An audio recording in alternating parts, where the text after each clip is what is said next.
Desafortunadamente, eso es el único español que sé, así que voy a hablar en inglés y me disculpo.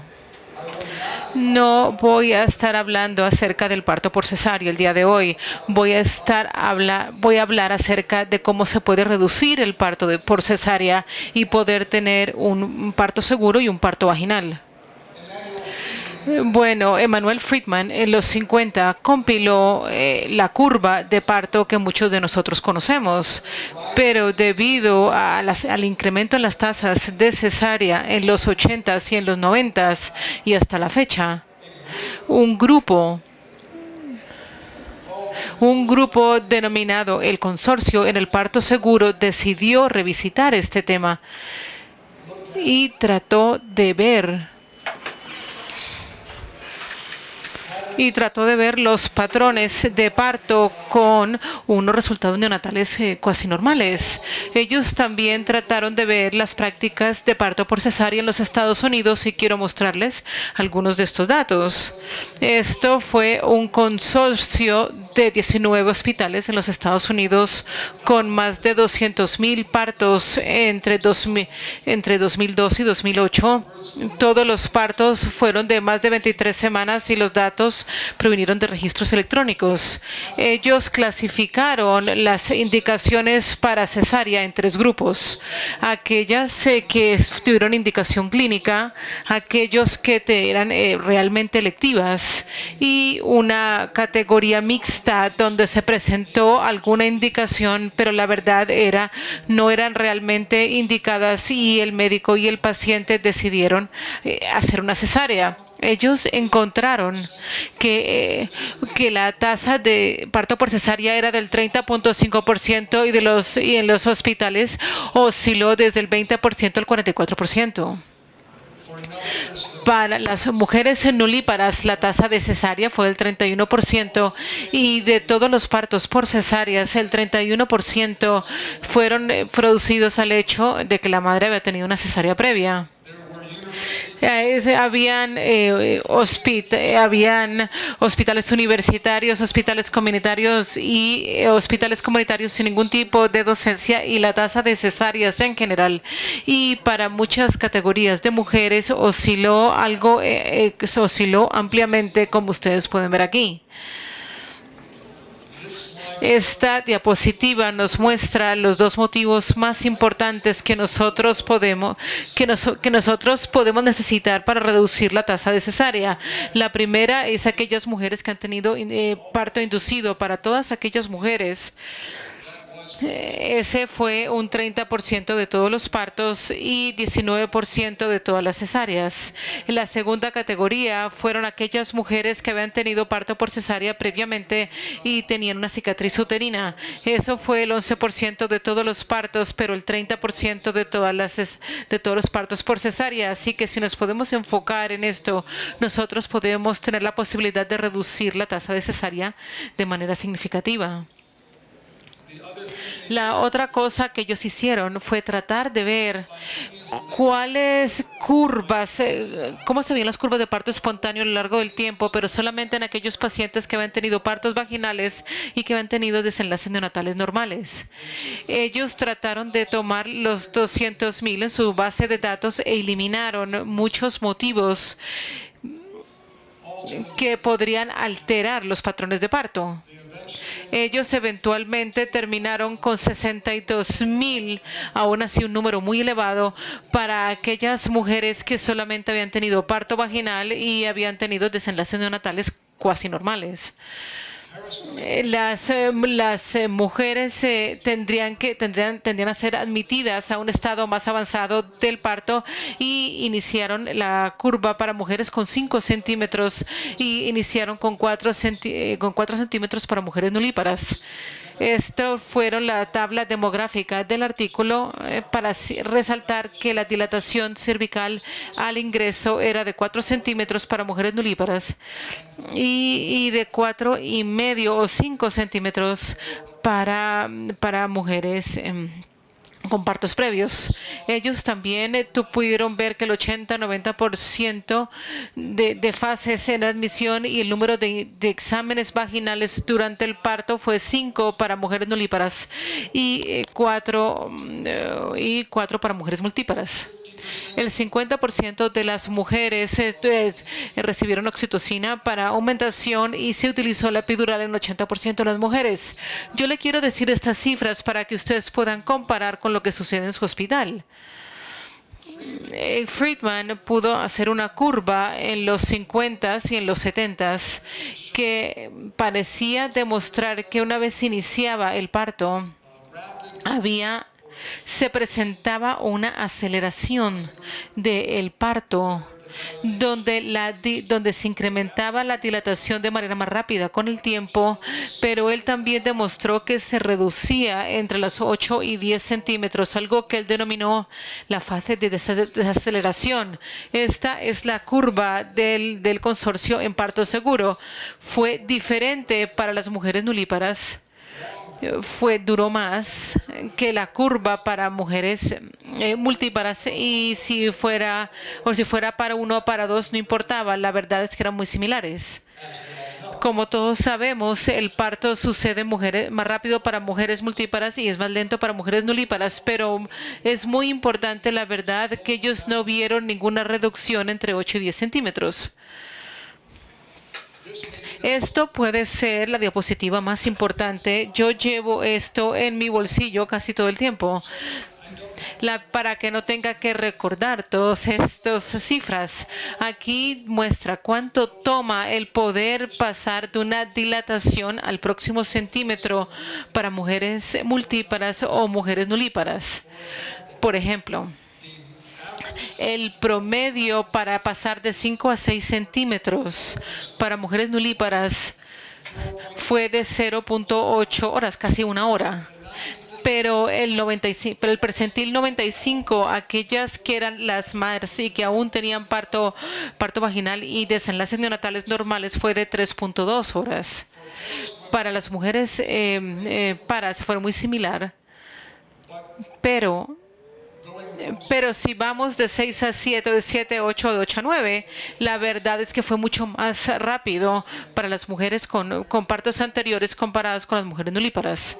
En otras palabras, nosotros debemos esperar un mayor tiempo que lo que generalmente hacemos.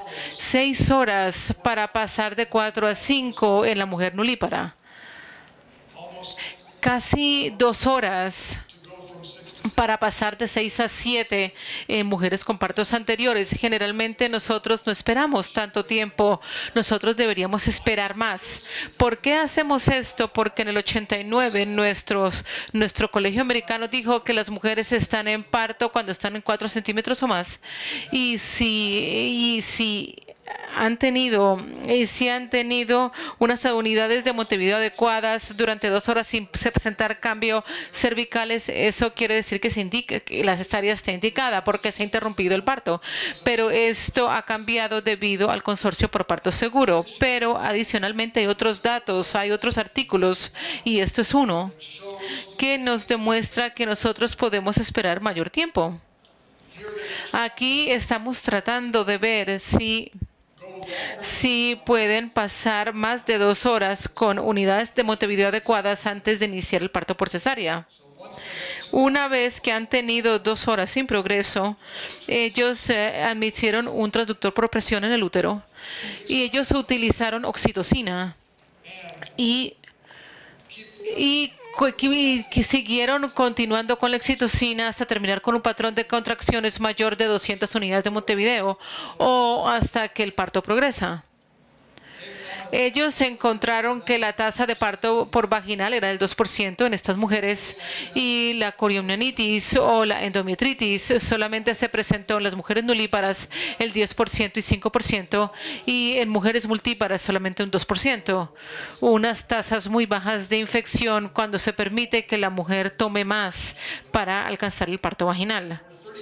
38 mujeres, las cuales han tenido más de 200 unidades de Montevideo para más de 2 horas.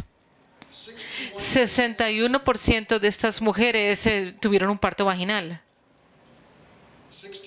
60% de las mujeres nulíparas y 63% de las mujeres con partos anteriores. Así que podemos ver que la curva de Friedman, la cual ha demostrado que había un parto más rápido, podría aplicar porque el parto toma más tiempo y nosotros podemos dar a las mujeres mayor tiempo con mayor seguridad para poder alcanzar un parto vaginal y no hacer tantos partos por cesárea. Los autores de este artículo dicen que se pudieron aprender algunas lecciones. Uno es no ingrese a pacientes nulíparas, las cuales tienen una dilatación de 3 centímetros, porque va a tomar tanto tiempo que la verdad es que la posibilidad es que es probable que les hagan una cesárea, no las ingresen y eso no va a suceder. También dice que para las mujeres con partos anteriores háganlo en 5 centímetros. Si están por debajo de 4 o solo 4 centímetros, probablemente aún no estén en trabajo de parto. Mándelas a las casas y que regresen después. No induzcan a los pacientes que están incómodos. Si ellos se sienten incómodas, no quiere decir que estén en trabajo de parto. Y si usted utiliza la oxitocina o algún tipo de medicamento o alguna otra manera para tratar de inducir el parto, entonces eso quiere decir que usted la verdad no está aumentando, usted está induciendo. Y induciendo quiere decir que hay una mayor posibilidad de un parto por cesárea. Y más importante aún, cuando haya una interrupción en el parto, aumente más y permita un progreso más lento que lo que nos dijeron en el pasado. Obviamente, nosotros debemos utilizar la oxitocina en muchos de estos casos. Por tanto, es importante saber cómo la utilizamos. En los 80, el doctor Zaitchik publicó una serie de artículos que son muy importantes para poder decirnos cómo utilizarlo. Lo que él nos demostró con los estudios de farmacokinética era que cuando usted incrementa la infusión de oxitocina, la verdad es que usted no sabe el efecto hasta 40 minutos después. El estado estable no ha alcanzado a ser hasta donde está por 40 minutos. Así que si estamos incrementando la oxitocina cada 15, 20 minutos, lo estamos haciendo 2 veces antes de ver el efecto de la primera vez. Por tanto, incrementarlo de manera más lenta. El segundo artículo se hizo en pacientes multíparas, pero lo que él nos demostró aquí es que si los doctores se les permite incrementar la oxitocina de la manera que quisieran, y él los comparó a lo que sería incrementos más lentos, así como mostró en sus estudios farmacokinéticos, aquellas mujeres tendrían partos más rápidos. Entre más lentas, la lenta infusión de oxitocina hacía que los partos de las mujeres fueran más rápidos. ¿Por qué? Porque al ir más rápido quiere decir que hay demasiadas contracciones uterinas y problemas con la frecuencia cardíaca fetal y hay que desconectarla. Y luego hay que encenderla, hay que administrarla nuevamente y después ahí toca interrumpirla. Y toma mucho más tiempo llegar a la dilatación total que si usted lo hace más lentamente para empezar.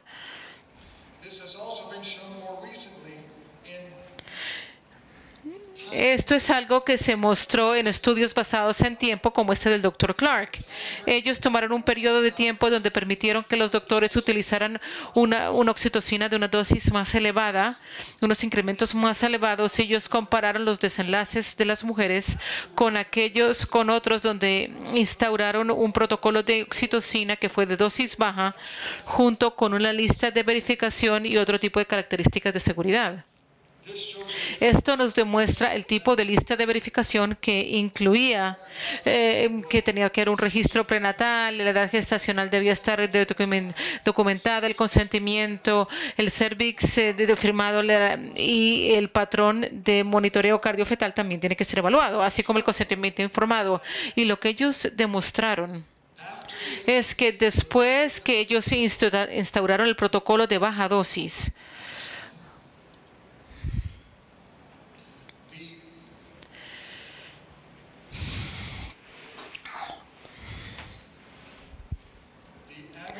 el índice de desenlaces adversos fue menor después de que habían instaurado su protocolo y más importante aún, la tasa de parto por cesárea se redujo. Eso tiene sentido porque Usted no está utilizando la oxitocina para producir anormalidades en la frecuencia cardíaca fetal que conlleva un parto por cesárea. La pulsoximetría fetal ya no lo utilizamos. Eso se inició y yo pienso que eso cambió la manera como hacemos la obstétrica, pero cuando hicieron el estudio adecuado a finales de los 90, demostró que no reducía la tasa de cesáreas. Sin embargo, se pudo aprender una lección muy importante de este estudio y esa se muestra aquí con esta indicación mixta de combinación de distocia e intolerancia fetal al parto. Lo que esto es un poquito de montaña rusa. Nosotros iniciamos la oxitocina porque hay un progreso del parto muy lento. La frecuencia de cardíaca fetal anormal inicia, así que tenemos que interrumpir la oxitocina, pero luego el patrón mejora. Por tanto, luego el parto aún no está progresando, así que tenemos que iniciar la oxitocina nuevamente y el mismo problema sucede. Este tipo de montaña rusa es algo que puede suceder. Es importante saber que puede suceder y también es importante saber que está bien interrumpir, reiniciar, interrumpir y reiniciar. Y si usted le permite al paciente un mayor tiempo, muchos de ellos pueden alcanzar un parto vaginal y no, porque no todo el mundo tiene que tener una cesárea. Los patrones de frecuencia cardiofetal son muy importantes cuando usted los está observando a medida que una mujer desarrolle su trabajo de parto. Es importante el poder tener un lenguaje estándar acerca de cómo se interpretan y el poder tener algoritmos para el manejo que todo el mundo pueda, en el cual todo el mundo puede acordar para poder hacer las cosas de manera similar con todos los pacientes y de esa manera podemos alcanzar una menor tasa de cesárea. Tenemos desaceleraciones tardías, tempranas, desaceleraciones variables. Todas tienen las mismas definiciones como ustedes pueden ver aquí. Y las categorías que se han publicado recientemente para la interpretación de los patrones también son importantes. Obviamente la categoría es algo en lo cual no hay que preocuparse. La categoría 3 es tan mala que debemos tener un parto muy rápido, pero la categoría 2 incluye unos trazos de frecuencia cardiofetal buenos, otros no tan buenos, pero la verdad no siempre requiere un parto inmediato. Conocer la parte específica es muy importante. Aquí tenemos un algoritmo que también ha sido publicado que nos muestra generalmente cómo manejarlo y es importante el poder saber que para la categoría 3 se prepara para el parto. Pueden haber mediciones de resucitación intrauterina que pueden ayudar, pero hay que prepararse para el parto. De pronto forceps o vacío, de pronto cesárea o aspirado, de pronto cesárea. Para categorías 2 tenemos que ver las aceleraciones y la variabilidad.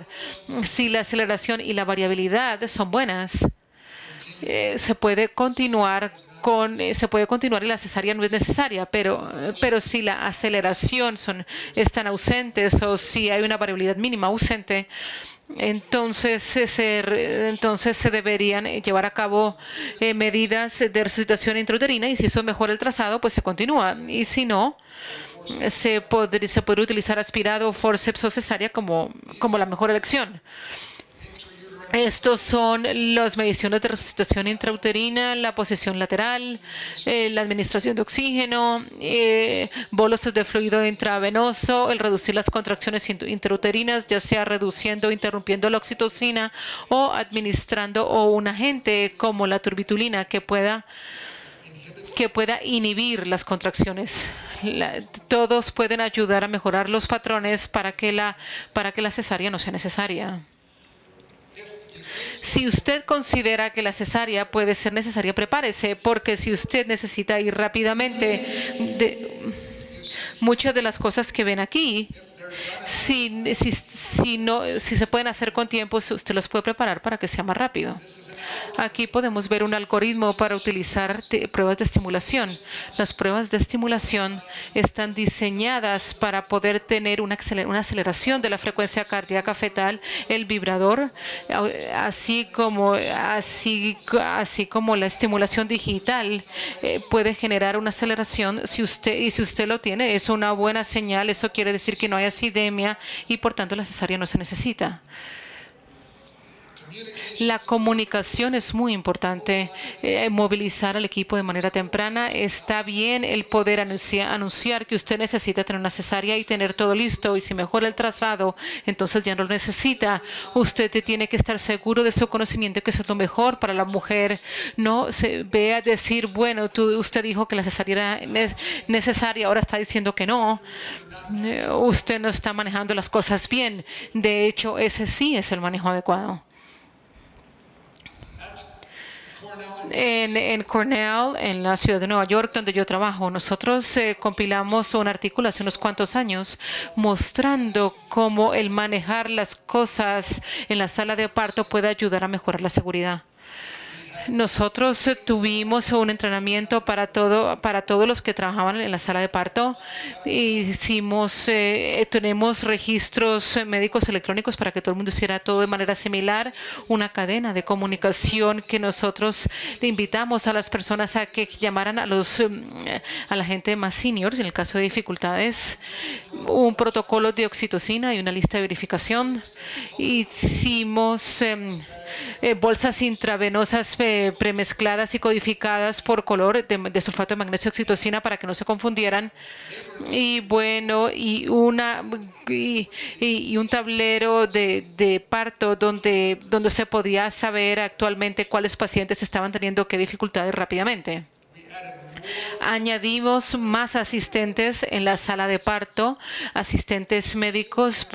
También se contrató una enfermera de seguridad para que supiera transmitir los protocolos, y también hicimos simulacros de emergencias obstétricas que todo el mundo tenía que hacer 1 o 2 veces al año.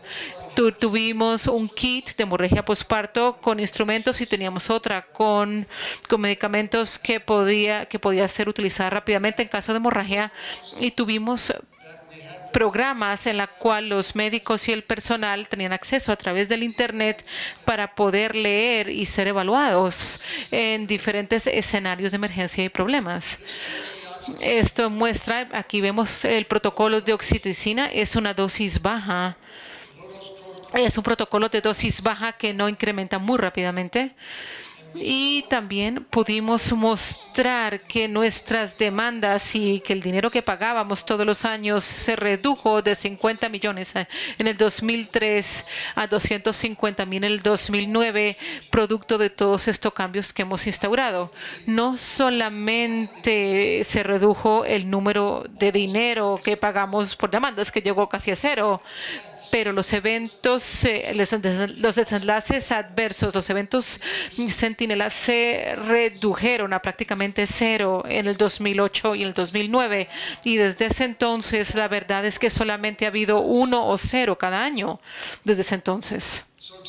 Para resumir, el parto vaginal y el parto seguro se pueden dar si usted permite mayor tiempo de dilatación y mayor progreso del parto, 4 horas o más sin progreso, y el utilizar un transductor de presión para poder tener unidades de Montevideo adecuadas. Solamente utilizamos oxitocina de dosis baja, utilizamos ese protocolo para de ahí incrementar. Nosotros nos adherimos a un algoritmo para la interpretación de la frecuencia cardíaca fetal, y nosotros utilizamos muchos protocolos de seguridad en la sala de partos para mejorar la seguridad y reducir los desenlaces adversos. Muchas gracias.